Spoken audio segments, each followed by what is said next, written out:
4.5 Quantitative data collection. There are 4 different methods of organizing data methods in quantitative data analysis. Each of these provides a good starting point for an appropriate research project. Their methods are range, rank, sample, frequency distribution, and grouped frequency distribution. Range. Adams et al. 2010. Range is the distance in numerical value from the highest to the lowest value collected. You calculate the range by subtracting the lowest value from the highest value.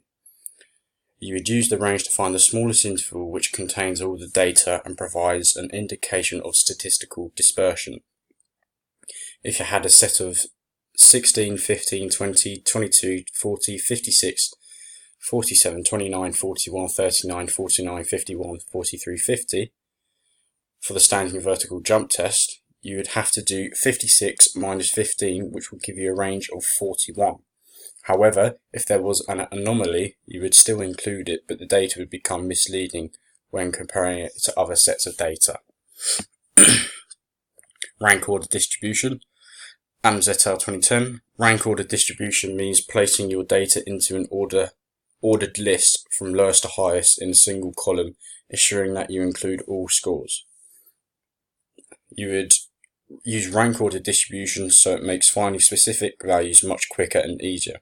Rank order distribution is used when the number of participants is less than or equal to 20. If you had a data set 25, 25, 46, 39, 30, 42, 41, 29, 35, 56, 32, 36, 22, 26, for the sit and reach test, all you'd have to do is order them of a choice of highest to lowest or lowest to highest to be able to get the rank order distribution. Simple frequency distribution.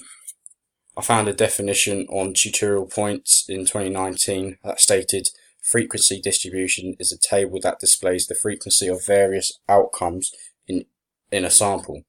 Each entry in this table contains the frequency or count of occurrences of values within a particular group or interval.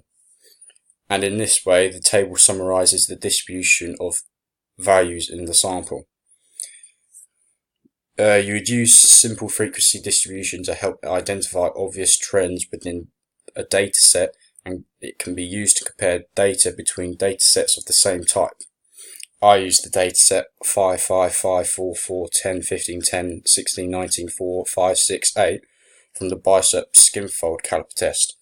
I put the numbers in order and tallied them up as there were more than one of the same number and put it into the frequency form. The cumulative frequency is done by adding then the frequency onto the next one.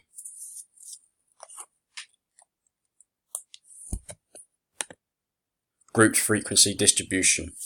Sciencing 2019. The group frequency table is a statistic method to organize and simplify a large set of data into smaller groups.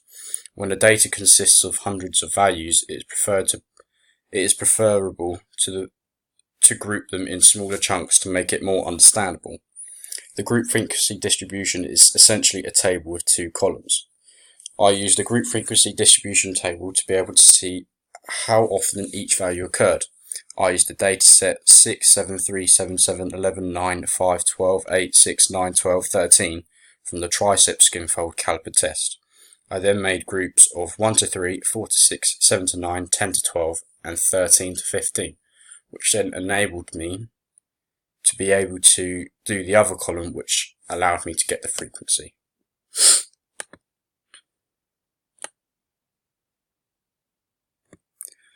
With a table, you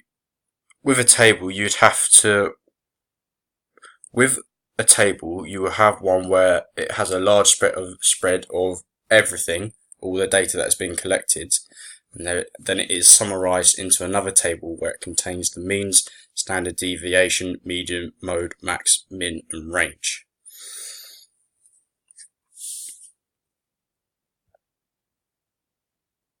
Scatter plot is a set of points plotted on a horizontal and vertical axis. Scatter plots are important in statistics because they can show the extent of a correlation. each point represents an individual and what they got for each value. If the pattern of the points goes up from left to right, this shows a positive correlation, whereas if it goes down from left to right, it shows a negative correlation. From this data, it shows a slight positive correlation, which is shown by the best line fit. How you construct thus is by having an even amount of data sets either side of the line. However, this doesn't include the outlier. As you can see from the data, there are an odd number of data sets of sets of data not including the outlier. So this means I had to put 6 points under the line and 7 above it. Line graph. A line graph, also known as a line plot or line chart, is a graph which uses lines to connect individual data points that display quantitative values or a specified time interval. The line graphs use a data point markers that are connected by straight lines to aid in visualization.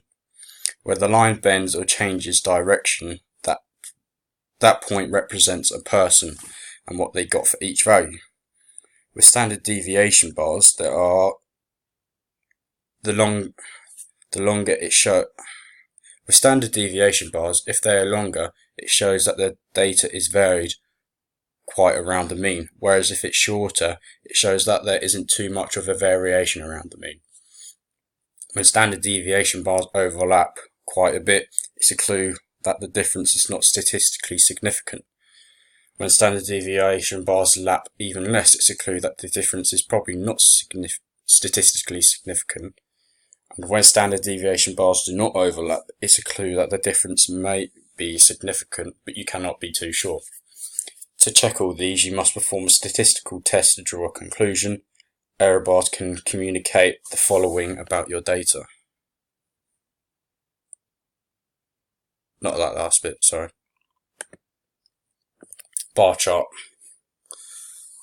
A bar graph is used to indicate and compare values in discrete category or group and the frequency or other measurements parameters, i.e. the mean. Depending on the number of categories and the size of the complexity of each category, bars must be vertically or horizontally. The height or length of the bar represents the amount of information in a category. Bar graphs are flexible and can be used in grouped or subdivided bar format in cases of 2 or more sets of each category. The graph above is an example of the vertical is the systolic pressure in resting and post exercise.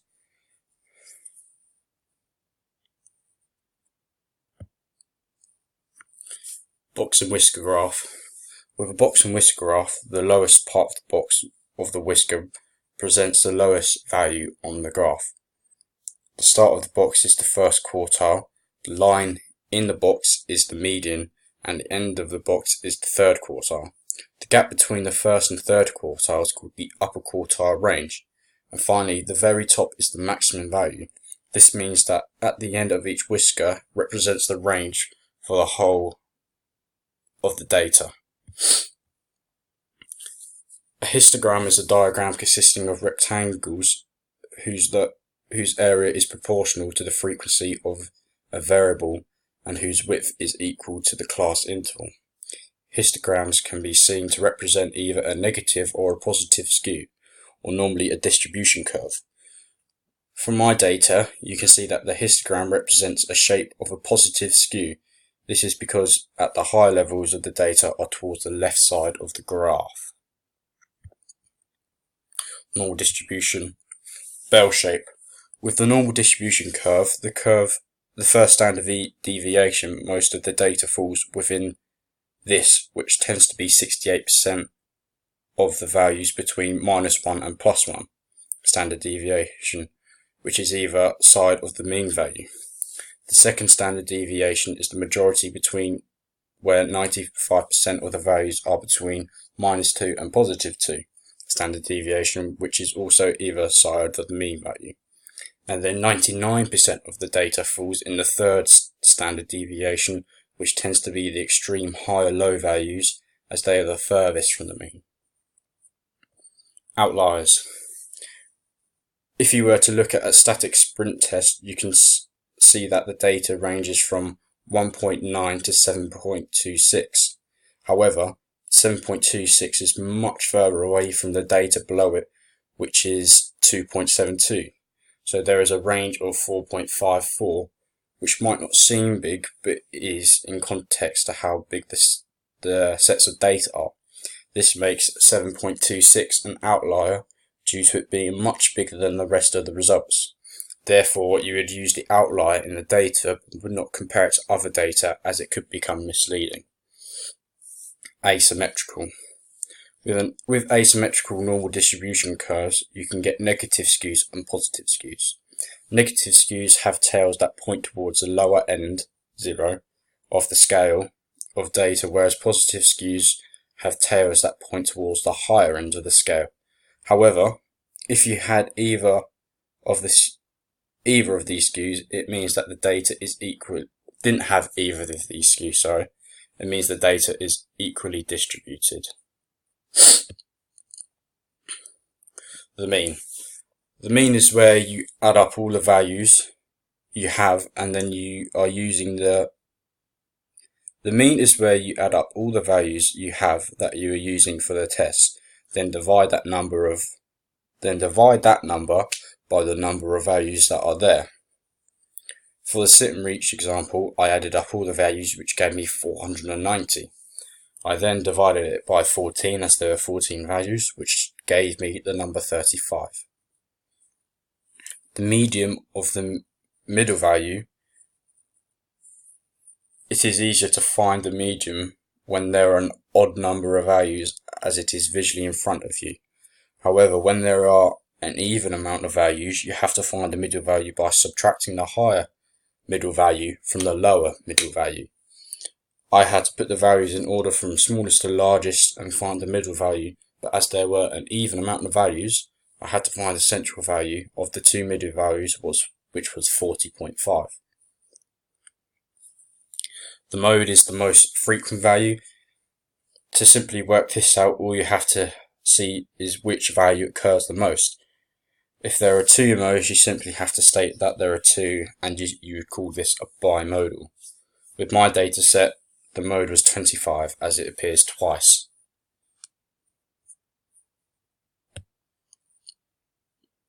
Dispersion relates to the spread of data, which consists of standard deviation range and interquartile range. The standard deviation is a quantifier expressing how much the members of the group differ from the mean value for the group. The equation is shown on the slide.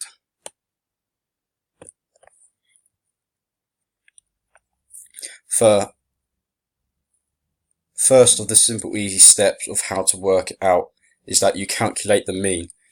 You then subtract the mean from each data point, then square the difference. You have to calculate the mean of the squares and then finally square root it. With my data, I calculated the range by subtracting 15 from 56, which gave me 41. I then did 14 plus 1 and then divided by 2, which gave me 7.5, which is the number of positions across which is the median. I then did 14 plus 1, then divided by 4 to give me 3.75, which also gave me the number of positions across of the lower quartile, which is 21.5. I did 3 times 14 plus 1, divided by 4 to get the number of positions across of the upper quartile, which gave me 11.25, which meant the upper quartile was 4.25. These results allowed me to calculate the interquartile range by subtracting the lower quartile from the upper quartile, which gave me 27.75.